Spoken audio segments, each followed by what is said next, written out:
Pronti? 1, 2, 3.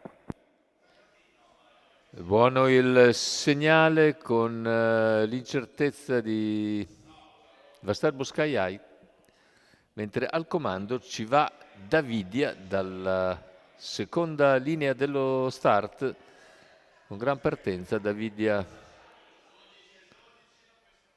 è riuscita a sfilare e ora guida su Cometa la Torre, mentre si è ripreso Vasterbo Sky High che ora avanza all'esterno. Mentre è partito bene scusate, Cobalto di no. Insiste Vasterbo Sky High che va al largo, cerca di raggiungere Davidia sulla seconda curva. In seconda posizione rimane Cometa la Torre davanti a Benvenuta DL, intanto 600 che se ne vanno in 46,3 e Vasterbo Sky High riesce ad accodarsi in seconda posizione dietro appunto a Davidia. Nessuno per il momento muove all'esterno, lo fa Ciclone Petrol dalle posizioni di retroguardia che ora progredisce in breve, raggiunge il centro del gruppo e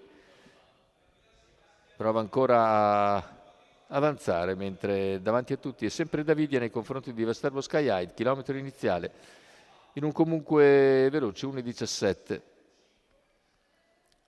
Vasterbo Sky High in seconda posizione avanti a Cometa la Torre, mentre la progressione di Ciclone Petrol a un giro dalla conclusione raggiunge Vasterbo Sky High, seguito da Cobalto di no.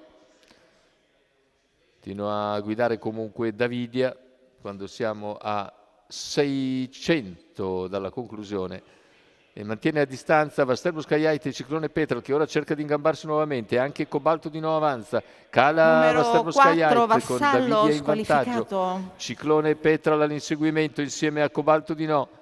Ha ceduto Vasterbo Sky High, sono rimasti in 3 per la vittoria con Davidia in vantaggio, Ciclone in seconda posizione, Cobalto che progredisce deciso all'esterno, Cobalto di no che avanza su Davidia che ovviamente ha speso il meglio, Ciclone Petrol che andrà per open stretch, retta d'arrivo con Cobalto di no che ha la meglio su Davidia, scatta all'interno anche Ciclone Petrol, ultimi metri di gara con Ciclone Petrol che nel finale passa per vincere su Cobalto di no. Al terzo posto finisce Davidia.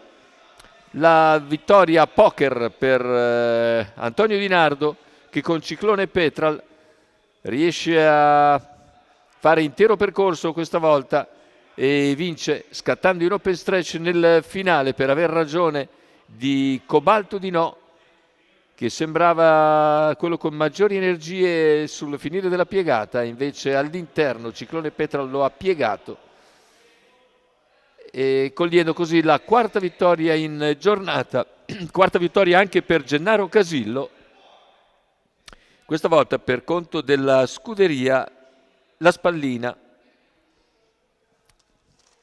4 vittorie dunque per Antonio Di Nardo che tiene viva la lotta al vertice della classifica nazionale per il Frustino 2024.